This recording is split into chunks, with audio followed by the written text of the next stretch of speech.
मैं हूं आपके साथ आयुषी गुप्ता। बुलेटिन की शुरुआत बड़ी खबर के साथ करेंगे। लक्ष्मणगढ़ पुलिस की कार्रवाई देखने को मिली है। गौवंश से भरे ट्रक को पकड़ा गया और ट्रक में 21 गौवंश जो है भरे हुए थे। 16 गौवंश जीवित थे जबकि 5 गौवंश की मौत हो चुकी थी।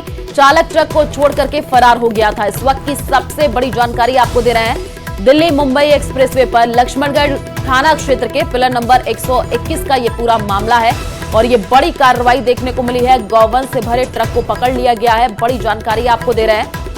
ट्रक में 21 गौवंश भरे हुए थे। बड़ी कार्रवाई हुई है और बड़ी सफलता हाथ लगी है।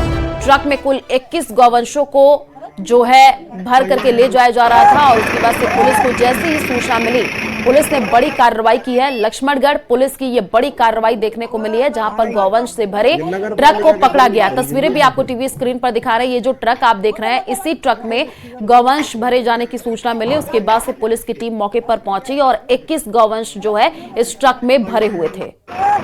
तो 16 गौवंश जीवित थे जबकि 5 गौवंश की मौत हो चुकी थी। पुलिस को जैसे ही सूचना मिली, पुलिस ने इस पूरे मामले में कार्रवाई की है। बड़ी सफलता पुलिस टीम को हाथ लगी है। तो बड़ी जानकारी आपको लक्ष्मणगढ़ से दे रहे हैं। आपको बता दें कि जो ट्रक चालक है वो ट्रक को छोड़ करके वहां से फरार हो गया। पुलिस ने गौवंशों को राजगढ़ कस्बे में स्थित भौरंगी गौशाला में छुड़वाया है। लक्ष्मणगढ़ पुलिस ने गाड़ी को जब्त करके आगे की कार्रवाई शुरू कर दी है। तो बड़ी जानकारी आपको लक्ष्मणगढ़ से दे रहे हैं जहां पर गौवंश से भरे ट्रक को पकड़ा गया है। 2 तस्वीरें टीवी स्क्रीन पर है। पहली तस्वीर आप देखिए, यही वो ट्रक है जिसके अंदर गौवंश के भरे जाने की सूचना मिली। पुलिस ने बड़ी कार्रवाई की, उसके बाद से बड़ी सफलता हाथ लगी।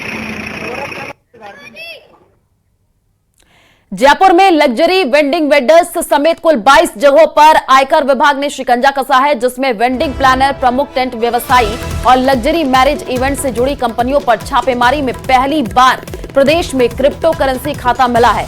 हालांकि अंडर सर्च व्यक्ति ने पासवर्ड देने से इनकार कर दिया, जिसके बाद टीम ने ईमेल के जरिए नोडल कंप्लायंस ऑफिसर को इस बारे में जानकारी दी और इन्वेस्टिगेशन विंग सभी अकाउंट्स ने सीज कर दिए।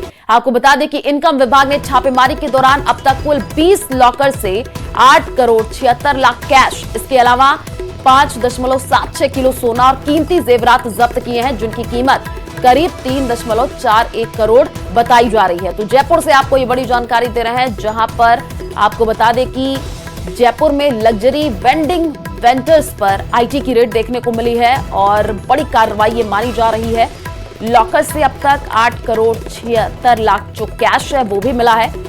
ये बड़ी जानकारी। जयपुर से कई फोन, लैपटॉप और अन्य इलेक्ट्रॉनिक गैजेट्स भी जब्त कर लिए गए। उसी के आधार पर इस पूरे मामले की जांच तेज कर दी गई है। एक्सेल शीट फॉर्मेट में लेन देन का काफी डेटा भी मिला है। गुरुवार से आयकर इन्वेस्टिगेशन विंग की ये बड़ी कार्रवाई देखने को मिल रही है। बड़ी जानकारी आपको दे रहे हैं जयपुर से, जहां पर प्रदेश में पहली बार आयकर छापे में क्रिप्टो करेंसी खाता मिला है। टीम ने नोडल कंप्लायंस ऑफिसर को इस बारे में जो है पकड़ा। ये बड़ी जानकारी, बड़ी अपडेट आपको दे रहे हैं जयपुर से। टीम को सभी 20 लॉकर्स मिले जिसको खोला गया और उसमें से फोन, लैपटॉप, इलेक्ट्रॉनिक गैजेट्स जो है बरामद किए गए हैं।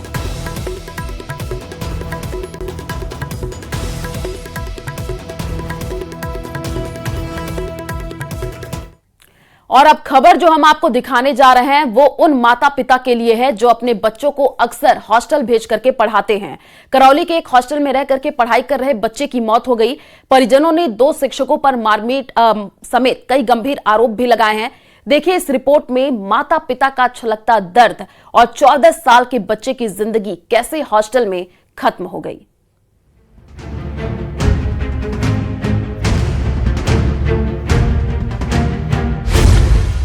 छात्र की मौत,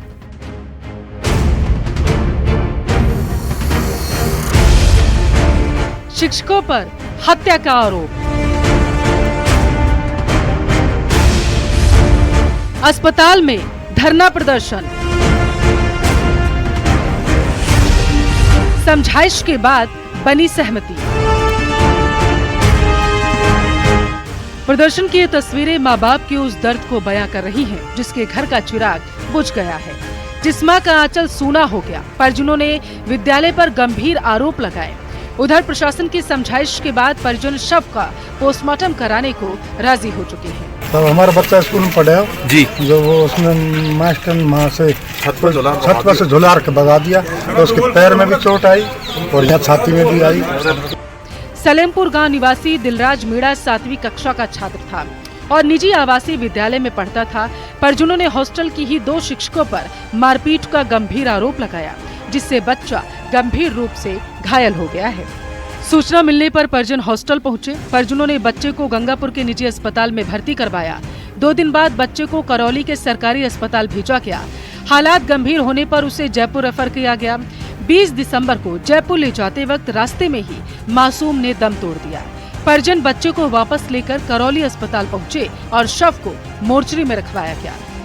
और बच्चे की इन्फॉर्मेशन बाप तक कोई नहीं दी, ना गांव वालों को दी। पीटने वाले का नाम नसरुद्दीन खान था, जो वार्डन था SBM हॉस्टल में। मांगे तो यही है कि भाई अब बच्चा तो चला गया, लेकिन वो बहुत गरीब स्थिति से चल रहे हैं। अभी फिलहाल उनकी बहुत दयनीय स्थिति है और उनके लिए कोई आर्थिक सहायता जो गवर्नमेंट के द्वारा दी जा सके, हमारी यही मांग है कि उनको जरूर प्रदान करें। उधर बच्चे की मौत की खबर जैसे ही गांव पहुंची तो बड़ी संख्या में लोगों की भीड़ भी अस्पताल के बाहर जमा हो गई और जमकर उनकी तरफ से प्रदर्शन किया गया। मामले में करौली विधायक दर्शन सिंह, सपोट्रा DSP कन्हैयालाल और करौली की कार्यवाहक SDM कौशल गर्ग लोगों के बीच पहुंचे। लोगों से समझाइश की और मामला शांत करवाया गया। इसके बाद परिजन पोस्टमार्टम करवाने के लिए सहमत हुए। से मांग की है कि जो बच्चा है उसको कुछ जो मुआवजा मिले। जिन व्यक्तियों ने मारपीट की है, घटना की है, उनके खिलाफ हत्या का मुकदमा दर्ज हो और जो भी अधिकारी कर्मचारी इसमें दोषी है उसके खिलाफ सख्त कार्रवाई। परिजन सहमत हो गए? परिजन सहमत है और न्याय चाहते हैं, परिजन को भी न्याय मिलना चाहिए। मृतक का मेडिकल बोर्ड से पोस्टमार्टम करवाया गया। वहीं सपोट्रा DSP कन्हैयालाल ने बताया कि इस मामले में कार्रवाई करते हुए 2 आरोपी शिक्षकों को भी हिरासत में लिया गया। साथ ही परिजनों और ग्रामीणों की मांग पर आरोपियों के खिलाफ हत्या का मामला दर्ज कर लिया गया है। ये दिलराज है, 14-15 साल की एज है इनकी। गावड़ा मीणा का रहने वाला है और सरस्वती विद्या मंदिर स्कूल है अपने गुड़गांव थाना इलाका में, सलेमपुर गांव में। उन पे शिक्षकों पे आरोप लगाया है कि इनके द्वारा मारपीट की गई है, जिस कारण से बच्चे की तबीयत बिगड़ी है। हॉस्पिटल लेकर गए, वो यहाँ से करौली से रेफर करने के बाद मोवा के पास में शांत हो गया। परिजनों की रिपोर्ट पर प्रकरण दर्ज कर लिया गया है। कुछ लोगों को हिरासत में लिया, 2 लोगों को डिटेन किया गया है। डिटेन करके घटना की वास्तविकता के बारे में जानकारी की जा रही है। ग्रामीणों ने मांग की है कि पीड़ित परिवार को आर्थिक सहायता, आरोपियों की गिरफ्तारी और आवासीय विद्यालयों को सीज किया जाए। अब देखना ये होगा कि इस तरह की घटनाओं पर आखिर कब तक अंकुश लग पाता है। करौली से धर्मेंद्र कुमार की रिपोर्ट, न्यूज़ 18 राजस्थान। जालोर के जिला अस्पताल में कुत्तों का कब्जा है। अस्पताल की गैलरी हो या बेड पर जगह कुत्ते आराम फरमा रहे हैं, कोई भी इन्हें भगाने वाला नहीं है। अस्पताल राम भरोसे चल रहा है। इस दौरान अस्पताल में चौकीदार से लेकर के PMO तक मौजूद थे। इस संबंध में काफी समय से मरीज और उनके परिजन शिकायत कर रहे थे, पर इस पर किसी ने कोई ध्यान नहीं दिया। OPD समय के बाद मरीजों से ज्यादा कुत्ते यहां घूमते हुए नजर आए।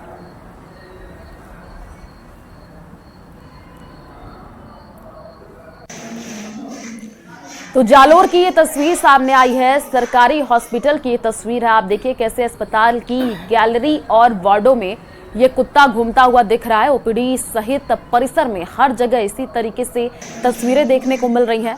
जिला अस्पताल में कुत्तों का कब्जा है। कई तरीके के सवाल खड़े हो रहे हैं कि आखिर अस्पताल में ये कुत्ते कैसे पहुंच जा रहे हैं। आप देखिए बेड पर ये कुत्ता आराम फरमा रहा है।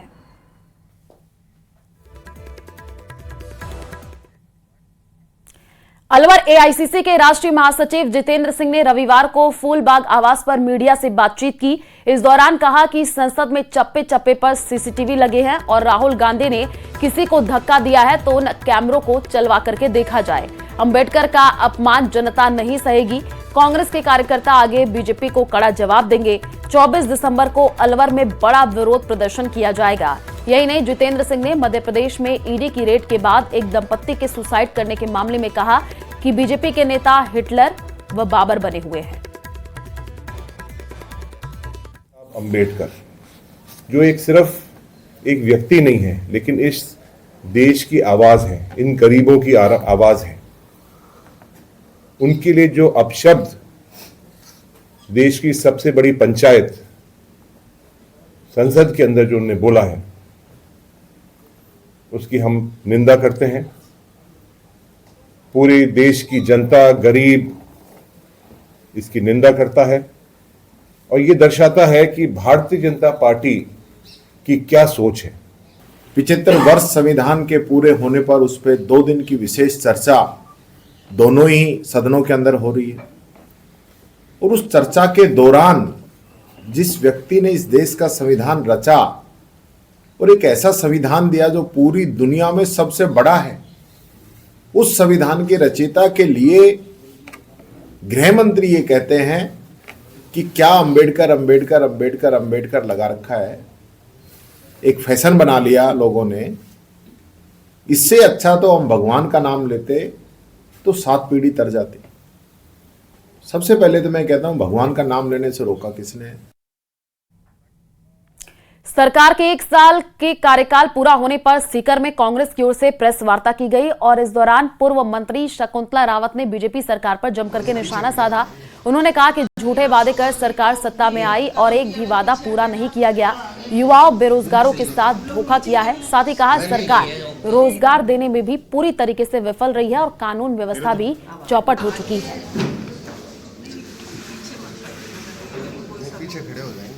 करना नहीं है आप लोगों ने भाई, ये एक कदम भी अगर पीछे हटे ना, थोड़ा आगे ले लो ना। नहीं सही है, हम लोग नीचे ही कर लें कुछ। नहीं, किस तरीके से जोर जोर से भाषणों में कहा जा रहा है, भाई बहनों डबल इंजन की सरकार बनी है राजस्थान में और दोनों जगह भारत में और राज्य में बीजेपी की सरकार है। बड़ी बड़ी घोषणाएं की गई और वे मुद्दे जिनका कि कोई मतलब नहीं है, ऐसे मुद्दे बनाए गए। देश की वित्त मंत्री निर्मला सीतारमण 3 दिवस जैसलमेर दौरे के बाद विमान से दिल्ली रवाना हो गई। वित्त मंत्री का सिविल एयरपोर्ट पर भाजपा नगर अध्यक्ष अरुण पुरोहित ने जैसलमेर के पर्यटक स्थलों की फ्रेम भेंट करके स्वागत किया। आपको बता दें कि जैसलमेर में 55वीं जीएसटी काउंसिल बैठक वित्त मंत्री निर्मला सीतारमण की अध्यक्षता में आयोजित हुई और कल रात को वित्त मंत्री ने खुहड़ी की एक रिजॉर्ट में राजस्थानी प्रसिद्ध भोजन ग्रहण किया था। वित्त मंत्री ने सुबह जैसलमेर शहर का भ्रमण करके जो है सोनार दुर्ग जैन भवन मंदिर पैलेस को निहारा था। वहीं विश्व विख्यात तनोटराय माता मंदिर के दर्शन कर अमन चैन खुशहाली की कामनाएं भी की। स्वर्ण नगरी जैसलमेर की जगह जगह वित्त मंत्री ने तारीफ की, जिसको लेकर के हर कोई उत्साहित नजर आ रहा और वित्त मंत्री ने जैसलमेर को पर्यटकों की पहली पसंद भी बताया। वहीं अब जैसलमेर के पर्यटन व्यवसायी व आम लोग केंद्रीय बजट से कई उम्मीदें लेकर के बैठे हैं।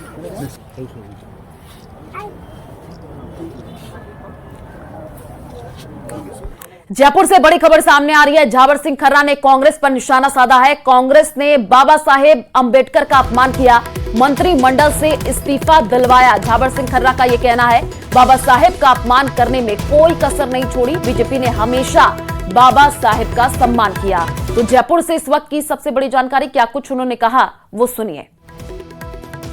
बाबा साहब को बॉम्बे से चुनाव हराने में, मंत्रिमंडल से इस्तीफा देने में और संविधान सभा के दौरान जब एक कार्टून छपा था कांग्रेस सरकार के समय, एनसीईआरटी की किताब में उस कार्टून को प्रकाशित करवाना, और जब डॉक्टर BR अम्बेडकर जी का देहावसान हुआ तो उन्हें दिल्ली के बजाय बॉम्बे में उनका अंतिम संस्कार हुआ। तत्कालीन महामहिम राष्ट्रपति महोदय उसमें जाना चाहते थे, लेकिन प्रधानमंत्री जी ने उनको रोका। और चाहे नेहरू जी हों, चाहे इंदिरा जी हों, सब ने अपने कार्यकाल में अपने जीवित रहते हुए अपने आप को भारत रत्न से सम्मानित कर लिया, लेकिन बाबा साहब को सम्मानित करने का उनके मन में कभी भी विचार नहीं आया। इसके अलावा जवाहरलाल नेहरू जी के नाम पे, इंदिरा जी के नाम पे, राजीव जी के नाम पे इतने सारे स्मारक बने, लेकिन कांग्रेस ने कभी भी बाबा साहेब अम्बेडकर के नाम से स्मारक बनाने का विचार भी नहीं किया। और जब कभी ये विचार आया, उनके समक्ष ये सुझाव प्रस्तुत किया गया, तो नेहरू जी का जवाब था कि ऐसे स्मारक सरकार द्वारा नहीं बनाए जाने चाहिए, आम लोगों द्वारा अपने संसाधनों से बनाया जाना चाहिए।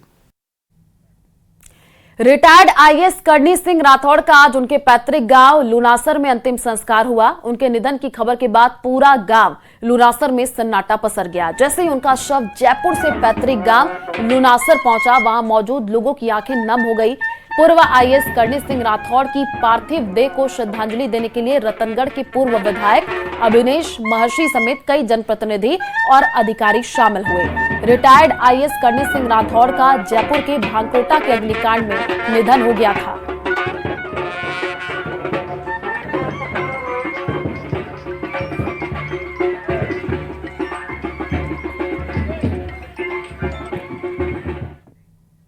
भांकरोटा अग्निकांड में कई लोग अब भी जिंदगी की जंग लड़ रहे हैं। इधर मामले में हाईकोर्ट ने संज्ञान लिया और कड़ी टिप्पणी की है। वहीं अग्निकांड में मृतकों की संख्या 14 से घट करके 13 कैसे हुई, देखिए इस रिपोर्ट में।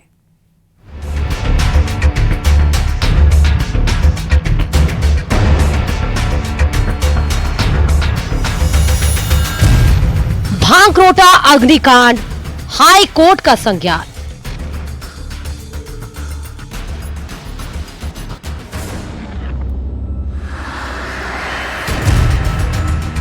डीएनए सैंपल जांच में बड़ा खुलासा।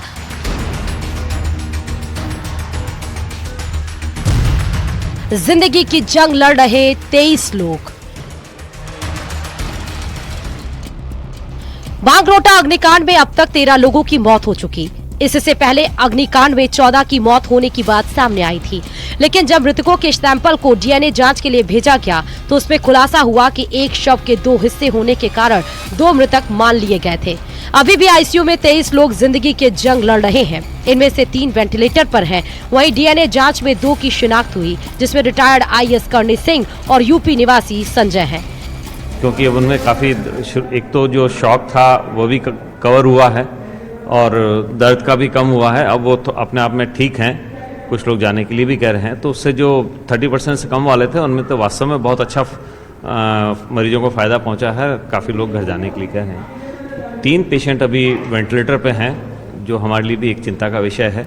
कोशिश कर रहे हैं अगर उनके और अगर ये वेंटिलेटर से बाहर आ सकें, लेकिन उनका बर्न प्रतिशत अपन देखें तो किसी का 80% है, 90% है। हमें भी इसकी दुविधा है।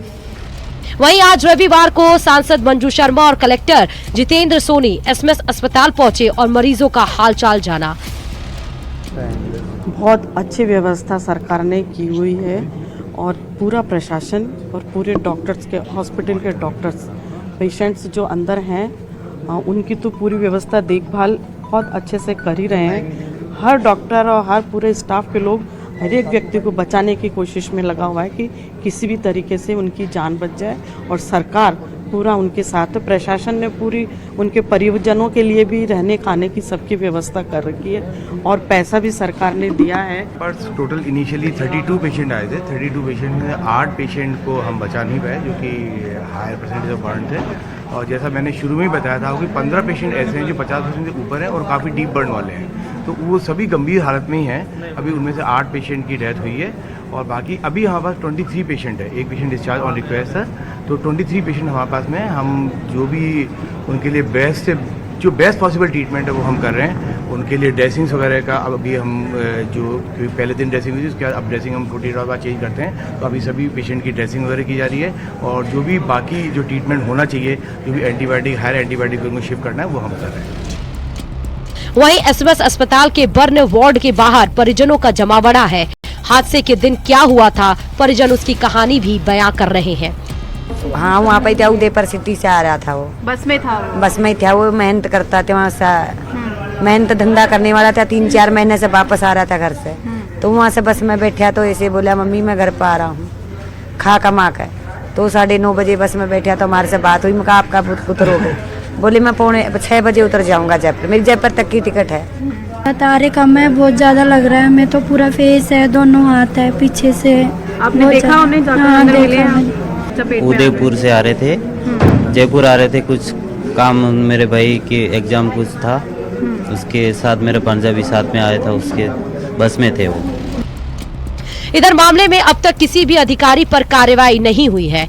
दूसरी ओर हाईकोर्ट ने अग्निकांड पर संज्ञान लिया। भारत सरकार, पेट्रोलियम मंत्रालय और सीएस को नोटिस जारी कर जवाब मांगा गया है। मामले में हाईकोर्ट ने टिप्पणी करते हुए कहा, सरकार ने घटना के कारणों और उसके लिए कौन जिम्मेदार है, इसकी जांच करने के लिए 6 सदस्यों की एक समिति गठित की है। इस कोर्ट की सुविचारित राय में सरकार की ओर से उपरोक्त कदम पर्याप्त नहीं है। इस मामले में तत्काल गंभीर जांच की आवश्यकता है और मृतकों के परिवार के सदस्यों, घायल व्यक्तियों और उन सभी पीड़ितों को उचित मुआवजा राशि का भुगतान किया जाना चाहिए जिनके वाहन और संपत्ति क्षतिग्रस्त हुई है।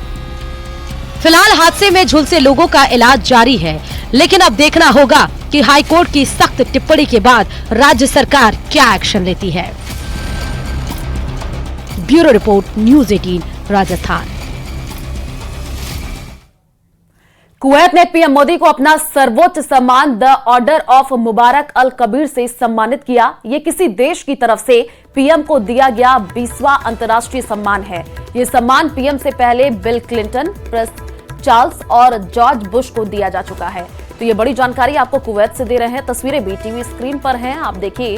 कुवैत ने प्रधानमंत्री नरेंद्र मोदी को अपना सर्वोच्च सम्मान दिया है। द ऑर्डर ऑफ मुबारक अल कबीर से प्रधानमंत्री को सम्मानित किया गया। कुवैत के दौरे पर प्रधानमंत्री नरेंद्र मोदी हैं और आपको बता दें, ये जो तस्वीर टीवी स्क्रीन पर आप देख रहे हैं, ये जो है सर्वोच्च सम्मान द ऑर्डर ऑफ मुबारक अल कबीर से सम्मानित किया गया, उसकी तस्वीर आपको दिखा रहे हैं। और ये किसी देश की तरफ से पीएम को दिया गया 20वां अंतर्राष्ट्रीय सम्मान है। ये सम्मान पीएम से पहले आपको बताएं कि बिल क्लिंटन, प्रिंस चार्ल्स और जॉर्ज बुश को दिया जा चुका है।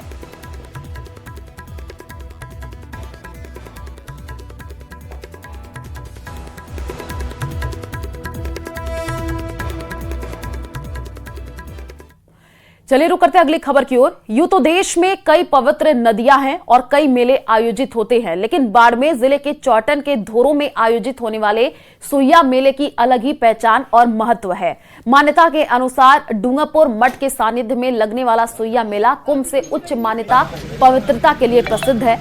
दरअसल करीब 7 साल बाद 30 दिसंबर को 5 योग मिलन का शुभ मुहूर्त है, जिसमें पवित्र स्नान, दर्शन, पूजन के लिए साधु संतों सहित श्रद्धालु शरीक होंगे, जिसको लेकर प्रशासन की ओर से लगभग तैयारियां पूरी कर ली गई हैं। डूंगरपुरी मठ के मठाधीश जगदीश पुरी ने बताया कि पौष माह की अमावस्या सोमवार मूल नक्षत्र के पवित्र 5 संगम होने पर मेले का आयोजन होता है, इसलिए इसे अर्धकुंभ सुइया पोषण मेला कहा जाता है। भारत प्रसिद्ध सुइया मेला है जो डूंगरपुरी मठ और कपालेश्वर सुइया मेला कमेटियां मिलकर करती है, जिसमें पहले पंचायत कार्य संभालती थी, अब नगरपालिका होने से नगरपालिका के सुपरविजन में ये पूरा मेला आयोजन हो रहा है। स्नान मेले में अपन ये मेला भी साथ साथ में इनमें स्नान का महत्व है। पोषवदी यानी पोष महीने, हिंदी महीने पोषवदी अमावस्या सोमवार। और चलिए फिलहाल इस बुलेटिन में इतना ही। बाकी खबरों के लिए आप देखते रहिए न्यूज़ 18 राजस्थान। नमस्कार।